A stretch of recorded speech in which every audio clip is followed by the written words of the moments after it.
Felipe, tudo bem? Olá, Gustavo, tudo bem e você? Joia. Gente, agora quem vai falar conosco aqui é o Felipe Souza, presidente da Comissão de Direito Desportivo da OAB de Campinas, membro do IBDD, um dos nossos coordenadores regionais, tem ajudado bastante a gente, e tem uma peculiaridade legal, que é ex-atleta de basquete e que hoje atua como advogado no basquetebol. Então, é legal ter esta informação de quem está dentro da área e é isso que eu quero trazer, essa experiência que eu quero trazer para vocês. Felipe, bom, primeiro, obrigado por ter aceito o convite.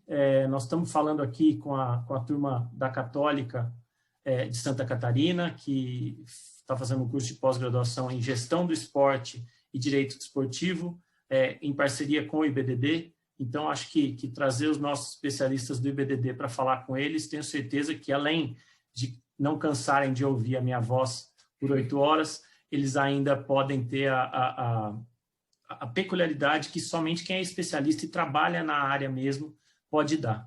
Então, fala para eles um pouquinho, e fala para mim também, porque não tenho a menor noção de como é isso, apesar de fazer o registro, só isso na Federação Paulista de Futebol. No basquete eu nunca atuei.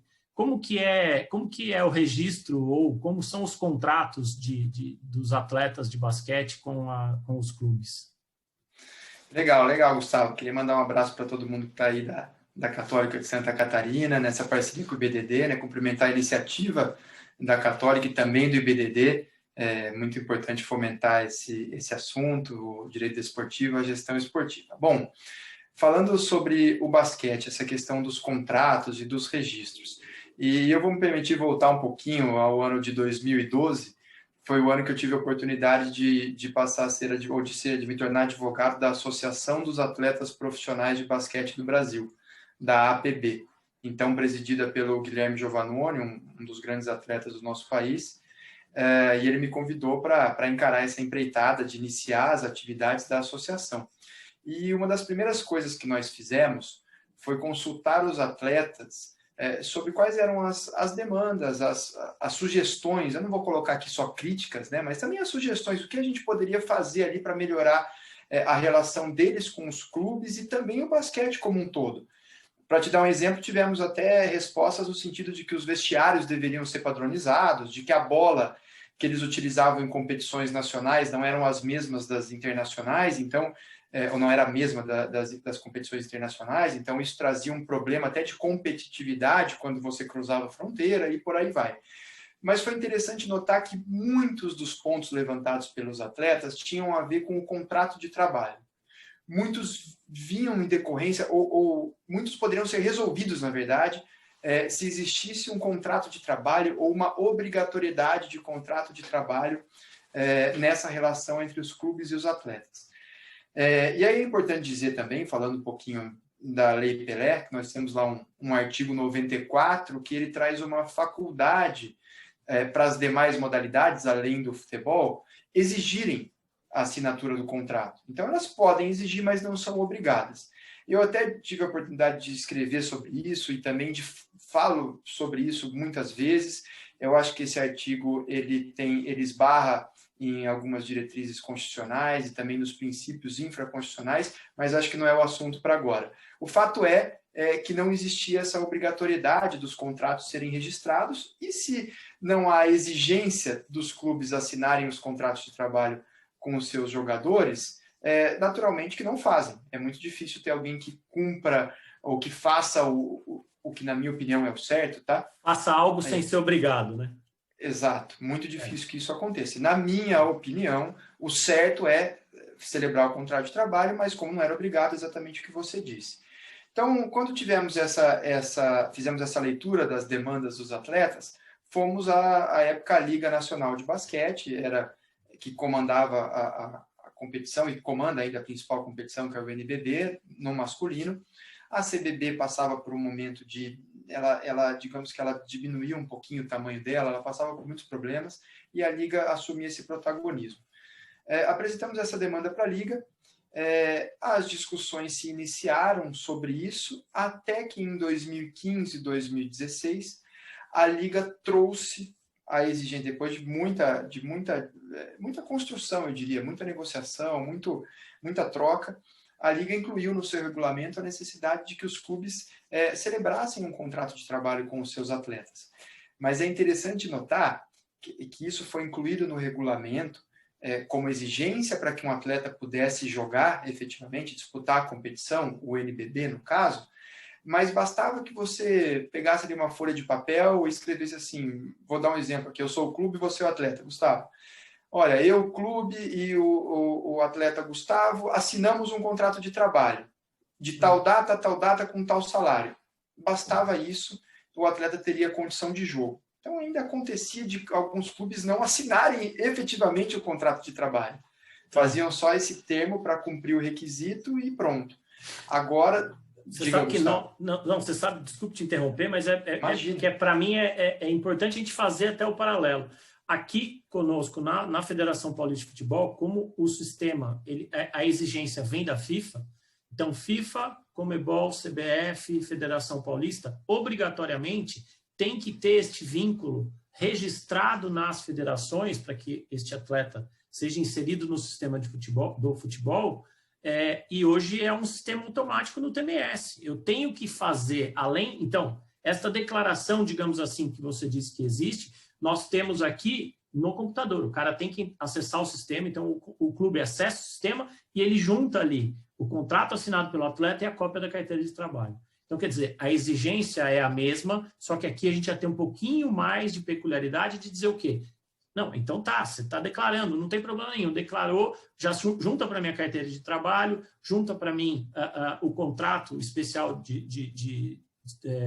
contrato de trabalho especial desportivo, que está junto aqui para a gente poder fazer valer em qualquer lugar. Então, aí que vai gerar mecanismo de solidariedade, vai gerar qualquer transferência futura desse atleta, vai vincular as competições que ele está, ele só pode estar num clube por vez. Então, várias dessas coisas a gente tem aqui e eu não sabia que existia este controle também no basquetebol.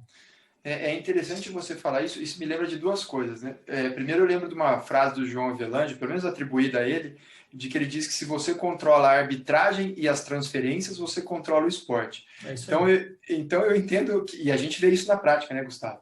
Então eu entendo que se eu estivesse na cadeira de um dirigente, né, eu ia correr para cuidar dessas transferências e ter esse registro na minha mão. Isso é fundamental para o esporte funcionar. E eu me lembro ainda de outra coisa. Eu comentava com o pessoal,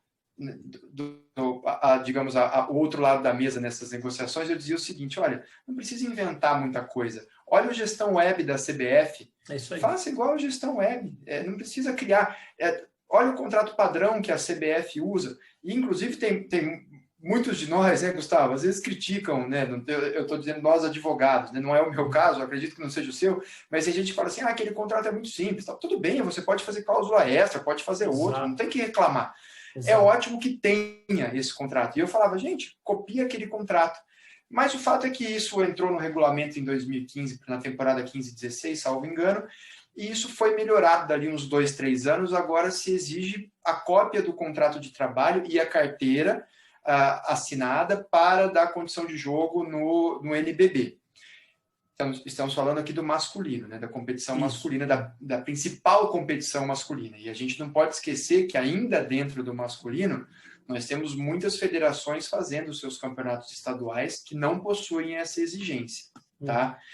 E no feminino ainda não é necessário, não é exigido o registro de um contrato de trabalho ou até daquela declaração, como foi iniciado no NBB, para que uma atleta possa competir.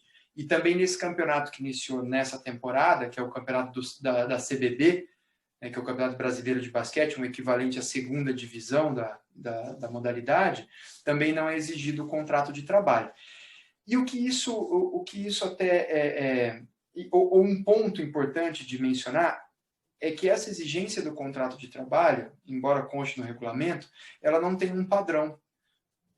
E isso, na minha opinião, atrapalha. Ainda atrapalha muito. Tá? Então, mesmo se for um contrato simples, que agora não é mais nem folha, né? A gente, quando começou a trabalhar lá atrás, existia uma folha mesmo, impresso da CBF, que era entregue para o clube preencher a máquina, 5, 6 vias, enfim. Hoje é tudo no sistema. Então, você tem ali um contrato padrão no sistema e, como você disse, você pode fazer ali tantas cláusulas quantas você queira como cláusula extra, mas pelo menos o mínimo todos têm. Pelo menos aqueles requisitos mínimos, todos os clubes preenchem. Então, ao preencher, você tem ali uma facilidade até de comparar, e o sistema está alimentado pelas mesmas informações de todo mundo. Exato, isso é tão simples quanto fantástico. Você tem ali um patamar mínimo, né? Para quem é do direito do trabalho, gosta de falar disso, né? Um patamar mínimo da dignidade do trabalhador com contrato de trabalho com as cláusulas obrigatórias. Legal. Isso não há no basquete. Embora você tenha esse registro, a necessidade de registrar o contrato, você não tem uma forma desse contrato. E aí, Gustavo, cai na criatividade. E nós, seres humanos, somos criativos. Então, a gente tem de tudo. E, no meu entendimento, isso causa uma insegurança jurídica muito, muito grande. Cada atleta tem um patrimônio jurídico dentro do contrato. Dependendo da previsão contratual, ele vai ter que brigar por algum outro direito que o seu colega de profissão tem. Então, você gera uma desigualdade nessas relações. Isso falando do masculino, porque o feminino nem tem esse contrato. Então, isso quem organiza é a Liga. É a Liga que organiza a competição que fez esse pedido, ou que a associação conseguiu conversar com a Liga para fazer essa exigência, com a participação dos clubes, penso eu. Exatamente. Mas isso não é a confederação nem a federação que faz. Não, e aí que eu acho também que é um equívoco. É uma falha, né? E eu estou dizendo a vocês aqui, eu fico tranquilo de dizer, porque eu já comentei também com o pessoal da confederação, que eles são a entidade que no fim do dia fazem o registro, que faz o registro, na verdade. Por mais que o atleta tenha que apresentar determinados requerimentos para jogar o NBB, ele apresenta para a Liga Nacional de Basquete, né? Ela que cuida do NBB. Então, esse atleta, esse clube apresenta para a Liga, mas a Liga conversa com a CBB para efetivar o registro, porque é ela que tem essa atribuição dentro do nosso território. Então, na minha opinião, quem tem, lógico, é louvável que as ligas o façam, né? Tanto a Liga de Basquete, a Liga Nacional de Basquete do masculino, que já faz, e seria ótimo que a LBF, que a Liga de Basquete Feminino, também o fizesse.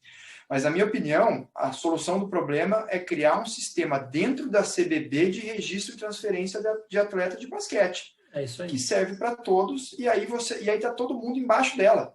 Né? Então, e aí eu vejo, né, que isso na verdade, é uma atribuição, uma das atribuições basilares da entidade que administra a modalidade no país. Eu ainda arrisco dizer que era mais importante ainda que isso viesse da internacional para cá. Pelo menos a competição nacional tivesse os atletas registrados e esse registro chegasse na Liga Internacional ou na Federação Internacional. Por que eu estou te dizendo isso? Amanhã o cara simplesmente pega e vai embora. O atleta simplesmente tem amanhã uma final, mas ele recebeu uma oferta do Barcelona, arruma a mala, viaja e acabou o assunto. Deixa o clube aqui na mão. Enfim, mecanismos de tentar arrumar esse tipo de situação. Não existe... Eu lembro de uma palavra que se falava muito quando a gente era mais novo, que era, eu sou federado. Então, esse cara é federado e tem o registro de trabalho. Para que ele vá para outro clube, ele tem que ter... Você já disse, né, que ele teria que ter uma autorização... não disse ainda. Disse no fora do ar. Então, eu não vou te cortar, não. Fala para a gente, então, com relação às transferências. Me desculpa. Não, mas é isso mesmo. Na verdade, a questão do vínculo... Muitas vezes, né, no basquete, você tem o vínculo... Somente o vínculo desportivo, contrariando o artigo 28, parágrafo 5º da Lei Pelé, que diz que o vínculo desportivo ele nasce a partir da constituição do vínculo empregatício ou trabalhista, sendo acessório a este, né? É isso aí. E, na verdade, muitas vezes você só tem o vínculo federativo. Então, realmente, Gustavo e todo mundo que está nos vendo, esse é um problema até para os próprios clubes. Nós estamos nessa semana que nós estamos conversando, nós temos a transferência do Didi, que foi draftado, estava na Austrália e agora a NBA o chamou de volta, né? O Pelicans o chamou de volta, para iniciar a sua jornada na NBA. Temos uma notícia dessa semana também do Raulzinho, nosso jogador, fazendo sucesso na NBA. Mais para trás o Cristiano Felício, o Anderson, o Nenê. Então, isso eu estou dizendo de NBA, fora jogadores que estão na Europa. Uhum. E é o que eu sempre digo, para o Brasil entrar nesse mercado e poder obstar uma transferência e exigir uma contraprestação, ele precisa dar o primeiro passo, ele precisa fazer bons contratos. É isso aí. Né? E, inclusive, sabe que muito interessante, você falou, nós estamos falando dessas questões das transferências internacionais, que muitas vezes as pessoas dizem assim, os clubes dizem assim, poxa, a gente investe e não tem nada em troca. Realmente, não vamos criar ilusão. Em termos de valores de transferências, não há o que se comparar com o futebol. É exceção você pagar um preço de transferência, ter um buyout, né, ter um transfer fee. Realmente é algo excepcional dentro do basquete ou até de outras modalidades. Mas acontece. Só que se você não está preparado para isso com bons contratos, você não consegue se inserir nesse mercado. E eu me lembro de uma decisão que eu tive em 2018 para 2019, no Tribunal Arbitral do Basquete, né, que é ligado à FIBA. E, na verdade, até era uma disputa entre o clube espanhol e o clube brasileiro, eu representava o clube espanhol à época, e algo que, que a decisão da FIBA, do Tribunal Arbitral do Basquete, disse foi o seguinte: é fundamental que os clubes de todos os países entendam que eles precisam olhar para os regulamentos internacionais para que eles possam celebrar os seus contratos. Porque quando você cruza a fronteira, você vai ter um outro regramento. E isso também remete, Gustavo, uma coisa que a gente estava falando um pouquinho antes aqui fora do ar, que quando você realmente vai trabalhar dentro de uma modalidade, você vai assessorar o dar suporte jurídico a algum stakeholder dessa modalidade, é muito importante você conhecer não só os regulamentos nacionais, como os regulamentos internacionais. Lembrando, inclusive, embora eu até ache esse artigo um pouco polêmico, mas o parágrafo único do artigo 1º da Lei Pelé, ele diz que o esporte ele é regulado pelas normas da Lei Pelé, mas também pelas normas das entidades de administração nacionais e internacionais.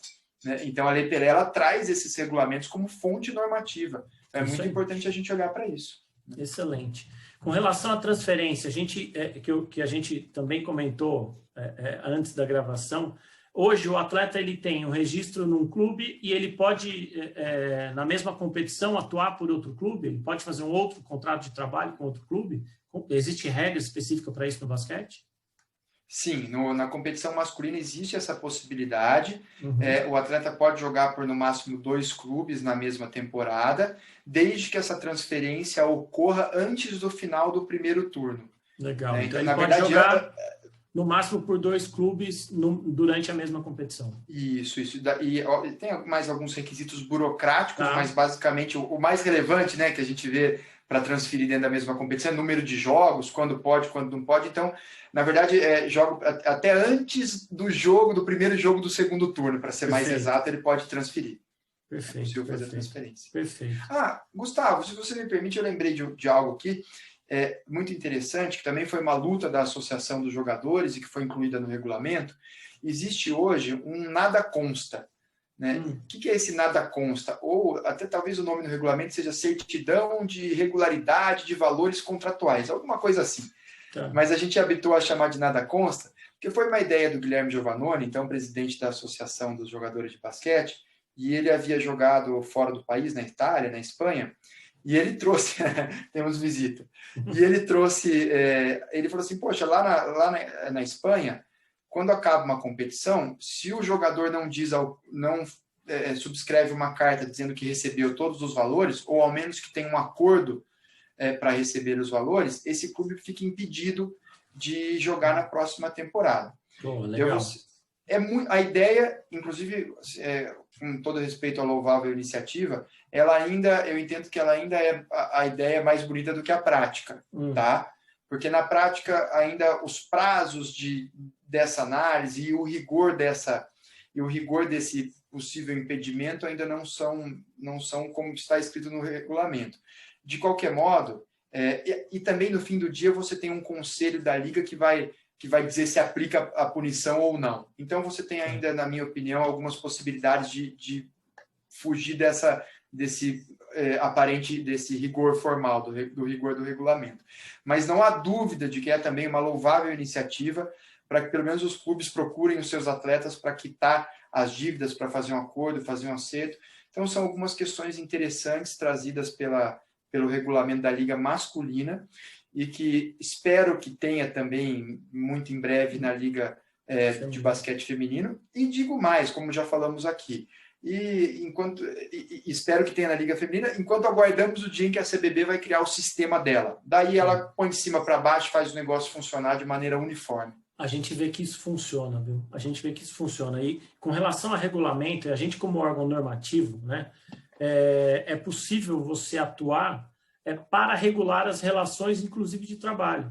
Então, como você disse, que na própria liga, para jogar liga, o cara tem que estar registrado, tem que ter contrato de trabalho com aquele clube, isso aí com certeza mudou completamente o universo e deu segurança jurídica para o trabalho. Não há dúvida, para o trabalho e para a atuação desses atletas. Na Federação Paulista de Futebol, a gente criou algumas regras pontuais, que eu vou falar para eles na aula, tal, que também interferem diretamente no contrato de trabalho. E uma delas que me fez lembrar isso que você fala do nada consta, é com relação à troca de treinadores. Então, só para dar como exemplo, aqui em São Paulo, para trocar o treinador, eu não tenho limitação na troca, então ele pode ter 10 treinadores, é óbvio, né? Não dá, uma competição de 3 meses, 16 rodadas, enfim, menor. Mas o que você pode pensar? O que eu posso fazer para evitar tanta troca? Tanta gente sem ter valores para receber. Nós temos a seguinte limitação. O clube pode contratar, demitir e contratar um novo treinador desde que ele apresente o pagamento das verbas rescisórias do treinador demitido. Para você ter uma ideia, a gente tinha... durante uma competição, eu não sei o número exato, mas vou pesquisar para sábado para poder falar para eles exatamente, mas eram quase 30 trocas durante uma competição, hoje nós temos 4. Você entende? Então, quer dizer, querendo ou não, por uma atitude simples, óbvio, não é só da federação, a federação leva isso ao conselho dos clubes, os clubes aceitam esse tipo de obrigação, aceitando esse tipo de obrigação, vai para o regulamento, foi para o regulamento, cara, ou você faz ou você está sem treinador. Então, o cara passa a pensar um pouquinho, peraí, eu não tenho dinheiro para pagar verbas rescisórias aqui na terceira rodada que eu estou querendo mandar o cara embora, vamos segurar mais um pouquinho. E o cara, às vezes, esse treinador, às vezes, começa a atuar, começa a agir, começa a trabalhar de uma forma melhor com o grupo e nem demitido ele e acaba fazendo a competição toda. Então, quer dizer, você tem mecanismos para fazer isso e eu vi que, pelo que você está me dizendo, que o basquete já melhorou de 2015 para cá por conta de coisas que a gente pode falar simples, né? Um parágrafo só, mas não é simples não, né? Porque foi uma decisão coletiva, com uma construção de atletas, clubes e liga para poder fazer funcionar. Mas que legal que deu certo, que melhorou bastante, porque eu me lembro, no começo de carreira, de ouvir falar, pelo menos, de muito processo, muita reclamação trabalhista, para reconhecimento de vínculo e para isso, para aquilo, que gerava uma insegurança jurídica muito grande nas competições, né? E veja que interessante esse ponto que você falou, né? Às vezes é um parágrafo, como você falou, né? A gente olha para o texto, é uma inserção simples, mas ela vem de uma construção. E o que eu acho interessante sempre reforçar, Gustavo, é o papel regulador de federações, confederações, ligas, essa função de regular o esporte, de criar um ambiente competitivo, jurídico, do ponto de vista de compliance, né, de cumprir as regras, de funcionar como deve funcionar. Então, quando nós temos esses ajustes no regulamento, como esse exemplo que você trouxe da Federação Paulista, é a essência da atividade dessas entidades e a gente tem que aplaudir e incentivar que isso aconteça. Felipe, obrigado. Acho que falamos demais aqui, nem marquei. Eu preciso achar um cronômetro aqui, senão só vocês vão dar aula. Vou terceirizar as 8 horas de aula desse jeito aqui. Obrigado. Foi sensacional poder conhecer um pouquinho da realidade de vocês, que eu não sabia e tenho certeza que é uma luz aí para os alunos que vão ouvir e poder também, acho que se espelhar, né, no seu modo de agir aí, na sua profissão, na sua atividade principal do basquete, fazer com que eles também possam ter esta oportunidade de enxergar isso, porque as pessoas enxergam só o futebol. Todo mundo que trabalha no esporte vê primeiro o futebol. Aqui a gente ainda tem o apoio da CBV e tenho certeza que aqui a gente fala bastante de voleibol também, mas assim, quando a gente pega como exemplo ou pega para estudar, acho que o futebol é que aparece primeiro e a gente não pode fazer assim.